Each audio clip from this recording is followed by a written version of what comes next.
اعوذ باللہ من الشیطان الرجیم بسم اللہ الرحمن الرحیم اللہم صلی علی محمد وعلی آل محمد کما صلیت علی ابراہیم وعلی آل ابراہیم انک حمید مجید اللہم بارک علی محمد وعلی آل محمد کما بارکت علی ابراہیم وعلی آل ابراہیم انک حمید مجید۔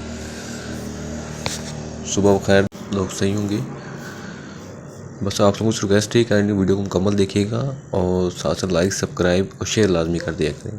اور بہت شکریہ جو ویڈیو کو دیکھتے ہیں اور لائک اور سبسکرائب کرتے ہیں، جزاک اللہ۔ اللہ تعالیٰ قرآن پاک کی سورۃ نمبر 4 سورۃ النساء کی آیات نمبر 162 میں ارشاد فرماتے ہیں، ترجمہ: لیکن ان میں سے جو کامل اور مضبوط ایمان والے ہیں اور ایمان والے ہیں اور جو اس پر ایمان لاتے ہیں جو آپ صلی اللہ علیہ وآلہ وسلم کی طرف اتارا گیا اور جو آپ صلی اللہ علیہ وآلہ وسلم سے پہلے اتارا گیا، اور نمازوں کو قائم رکھنے والے ہیں اور زکوٰۃ کے ادا کرنے والے ہیں اور اللہ پر اور قیامت کے دن پر ایمان رکھنے والے ہیں، یہ ہیں جنہیں ہم بہت بڑے اجر عطا فرمائیں گے۔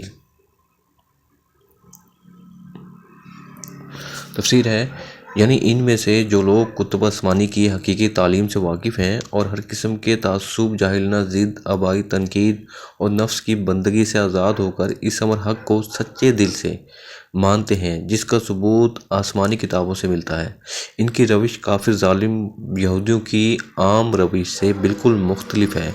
ان کو بیک نظر محسوس ہو جاتا ہے اور کہ جس دین کی تعلیم پچھلے انبیاء علیہ السلام نے دی تھی اسی کی تعلیم قرآن دے رہا ہے، اس لیے وہ بے لاگ حق پرستی کے ساتھ دونوں پر ایمان لے آتے ہیں۔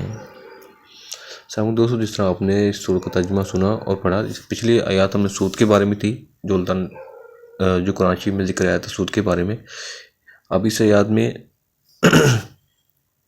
کتاب پر یقین کے بارے میں بتایا جا رہا ہے کہ جو مومن و مسلمان، جس طرح مسلمان الحمدللہ ہم پچھلی کتابوں پہ یقین رکھتے ہیں اور اپنی اس قرآن شریف پہ بھی یقین رکھتے ہیں، اس سے پہلے کا صلی اللہ علیہ وآلہ وسلم پہ نازل ہوا۔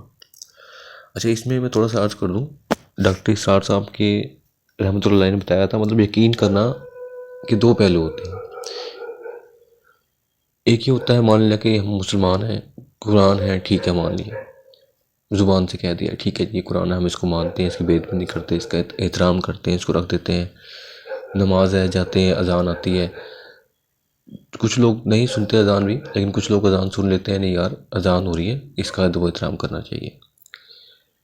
کچھ لوگ یہ ہوتے ہیں، اور کچھ لوگ وہ ہوتے ہیں جو قرآن شریف کو دیکھتے ہیں، پڑھتے ہیں، سنتے ہیں، اس پہ عمل کرتے ہیں۔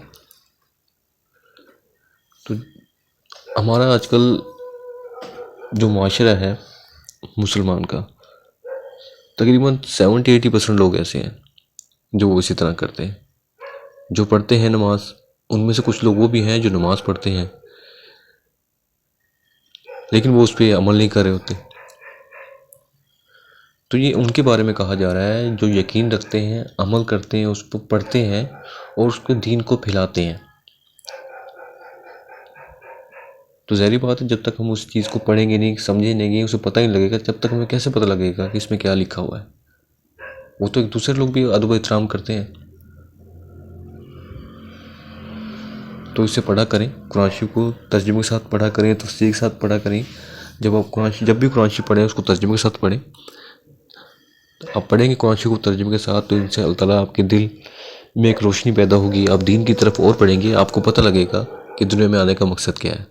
تو اللہ تعالیٰ سے دعا ہے جو آیات پڑھی ہے، جو ترجمہ پڑھا ہے، جو تفسیر پڑھی ہے، اس کو سمجھے، اس پر عمل کرنے کی توفیق عطا فرمائے، اور قرآن شریف کو ترجمے کے ساتھ پڑھنے، سمجھنے، اس پر عمل کرنے اور اسے دوسروں کو پہنچانے کی توفیق عطا فرمائے۔ جزاک اللہ۔ Please subscribe.